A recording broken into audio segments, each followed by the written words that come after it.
Baru 3 bulan menikah siri dengan pesepak bola Alfat Fatir, selebgram Nadia Christina mengaku menyesal menikah dengan bek Persija Jakarta itu.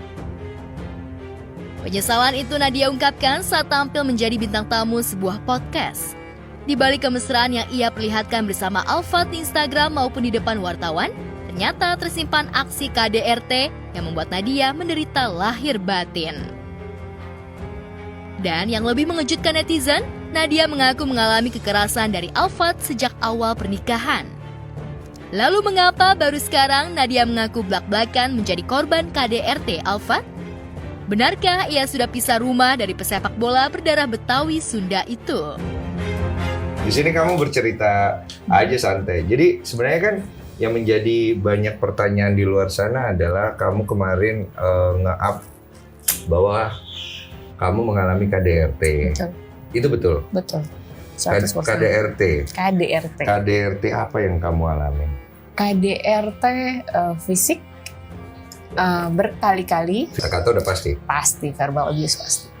Dan pemicunya gara-gara kesinggung sih Kak. Lagi ngobrol gini nih, misalnya, lo kenal cewek di mana tuh? Misalnya kayak gitu. Yeah. Dia bisa langsung kayak gitu. Jadi temperamen. Berarti itu obrolan casual sebenarnya. Oke. Triggernya adalah lagi COVID, meriang, menggigil, nggak bisa nafas aja susah. Oh, kamu kena COVID? Iya, COVID. 15 Juni dihajarin dari jam 2 pagi sampai jam 6 pagi, non-stop.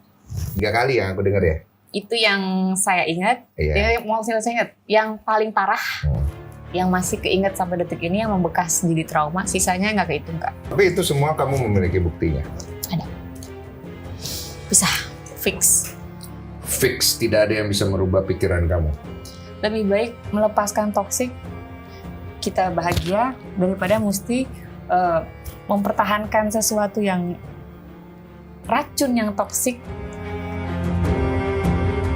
Pernikahan siri Nadia dengan Alfat pada 6 April lalu sempat viral karena saat itu Alfat belum resmi cerai dari Ratu Rizky Nabila. Bahkan kasus KDRT menjadi salah satu materi gugatan cerai Nabila yang akhirnya dikabulkan majelis hakim pada 7 Mei lalu atau hanya beberapa hari sebelum Nabila melahirkan buah cintanya dengan Alfat. Saat Nabila mengalami masa-masa sulit, Alfat dan Nadia justru semakin gencar menyerang Nabila dari isu Nabila jual diri saat hamil sampai tantangan tes DNA dari kubu Alfat Nadia. Tapi siapa sangka keadaannya berbalik begitu cepat. Curhatan Nadia yang membuat bahwa kekerasan dari Alfat membuatnya keguguran justru mendulang hujatan netizen. Sebagian netizen menuding Nadia telah mendapatkan karma atas apa yang dilakukannya terhadap Nabila. Kamu tidak pernah terlintas saat itu bahwa kalau kamu menikah dengan status dia yang seperti itu akan bisa menjadi banyak pertanyaan buat posisi kamu.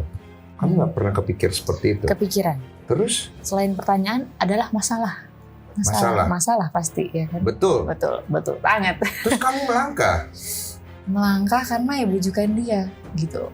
Kenapa akhirnya nikahnya jadi siri ya? Nikah siri ya jadinya. Iya, karena yang seperti dia yang ceritakan, karena sama sebelumnya kan belum putus saat pengadilan. Sembari nunggu istilahnya pada saat itu ya. Setelah dia sudah berpisah, kamu nikahnya sah, harapan atau siri aja? Jujur, iya. Siri aja. Karena kan melihat background-nya dia kayak gitu ya. Tar dulu deh kalau mau disahin sebenarnya pada saat itu ya kayak pada saat itu setelah tahu positif pregnant, iya. Baru ayo deh kita sahin secara negara gitu. Sempet. Oh, maaf, keguguran. Sebagai sesama wanita, seharusnya nurani Nadia peka pada penderitaan Nabila yang ditinggalkan dalam keadaan hamil dan belum sembuh dari cedera fisik akibat KDRT Alfat. Lantas seperti apa reaksi Nadia ketika netizen menyebut permintaan maafnya kepada Nabila sudah terlambat? Gue yakin orang akan respect dengan kamu berusaha untuk memperbaiki diri. Ketika kamu melakukan itu, kondisi kamu tuh sedang kenapa? Gini Kak, Ah, tidak mungkin orang asal ngomong tanpa ada informasi, bener betul, gak sih? betul. Saya mendapatkan informasi yang saya dapat dari Orang lain. Alfa Fatir. Oh, oke. Nggak mungkin dari orang lain, dari Alfa Fatir. Yang otomatis di situ saya masih dimabuk cinta segala macam, jadi saya sangat mengagung-agungkan beliau. Emosi Jadi cewek. emosi cewek juga segala macam. Ya udah. Perang sosial media. Perang sosial media jadinya ya udahlah tanpa kesebut begitu aja. Tapi seiring berjalannya waktu, kok iya juga ya. Kok gue selemes itu, wah nih gue Sama-sama blunder cewek. nih. Sama-sama ya. cewek Sama-sama lagi. cewek lagi. Wah nih gue blunder nih. Mau apapun informasi yang aku dapat harusnya nggak boleh nih kata-kata ini keluar kayak gitu. Iya nggak sih? Oke. Dan berat nggak sih sekarang kamu menjalani satu kondisi yang akhirnya berbalik posisinya? Berat banget. Sampai aku nangis minta maaf sama Nabila. Ya udah, pecah sih Kak. Nyesel Kak. Ya udah pasti. Nyesel banget. Apa aja? Ketemu dia. Itu. Salah satunya Nggak ketemu apa-apa. dia, terus percaya sama dia, terus melakukan kebodohan-kebodohan yang saya bicarain dan saya omongin ke publik. Cuman ini kan kita lepas dari kondisi kamu salah ya kan? Dan kamu ngerasa ini karma katanya. Biarkan saya menjalani karma ini. Sedih itu pasti. Ikhlas. Cukup kuat loh kamu ngomong gitu. Ikhlas. Kamu kan udah minta maaf.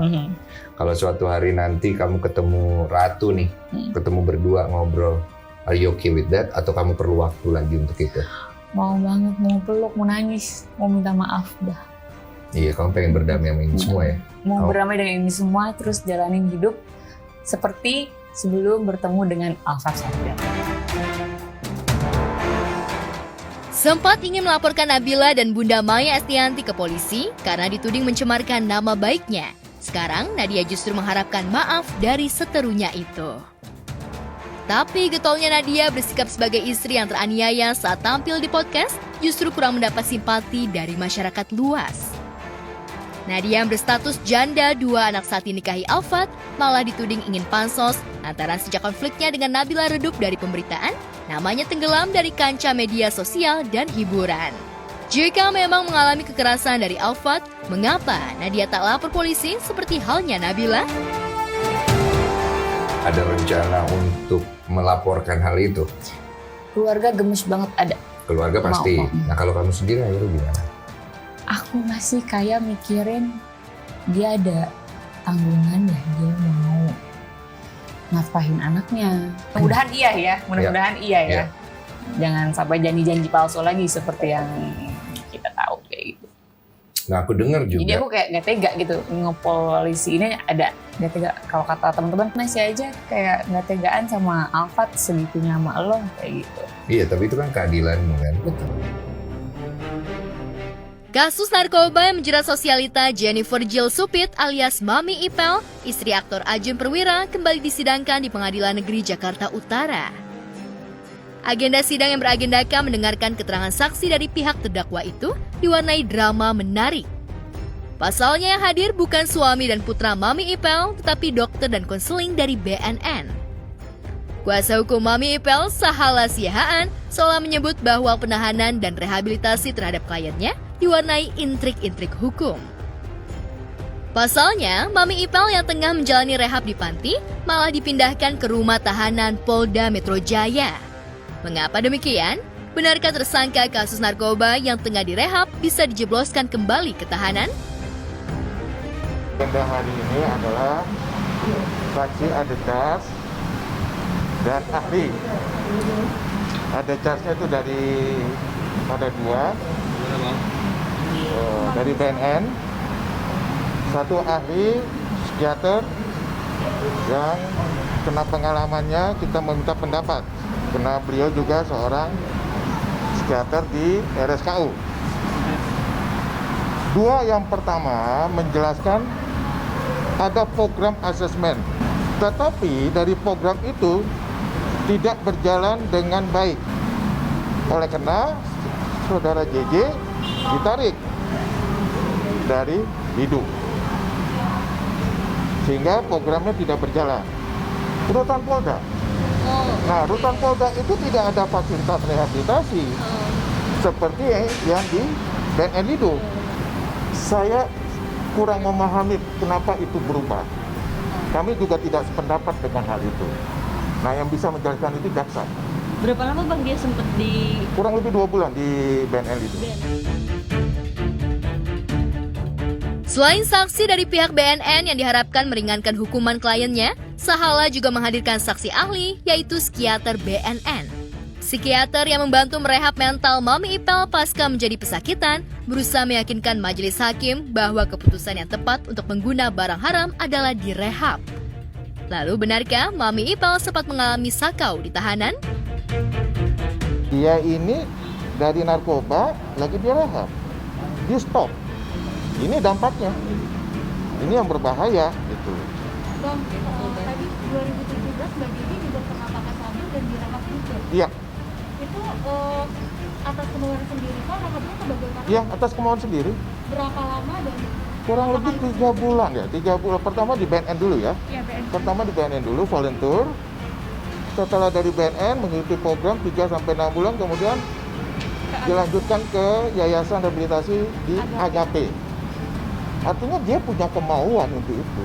Ini yang harus kita support gitu loh. Ada orang dengan kesadaran dirinya mau untuk memperbaiki dirinya. Nah, sekarang program ini stop. Diciduk di rumahnya yang megah pada Februari lalu, kasus Mami Ipel seolah lambat diproses. Jika merujuk pada Undang-Undang Narkotika, bahwa pengguna yang terciduk memiliki barang bukti narkotika golongan 2 di bawah 1 gram layak mendapatkan rehab, maka Mami Ipel layak disembuhkan lewat rehab. Terlebih, barang bukti sabu yang ditemukan di kamarnya hanya 0,39 gram. Jika sama-sama korban sindikat barang haram, mengapa Mami Ipel tak direhab seperti halnya Nia Ramadhani dan Ardi Bakri? Rehabilitasi itu tidak mengatakan sembuh dan tidak sembuh, tetapi mengurangi faktor yang ada dalam dirinya itu sendiri, adiktifnya, psikologinya, semuanya. Dan tadi ahli juga menjelaskan, sabu-sabu itu kan stimulus ke saraf.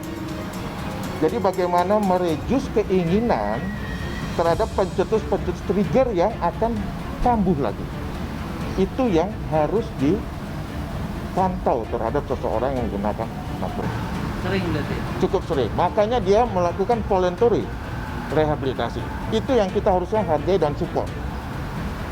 Begini, keluarga pasti support moral total kepada JJ. Tetapi ada keterbatasan sekarang. Bahwa posisi JJ itu bukan di tempat rehabilitasi, tetapi di rutan. Ini menjadi problem.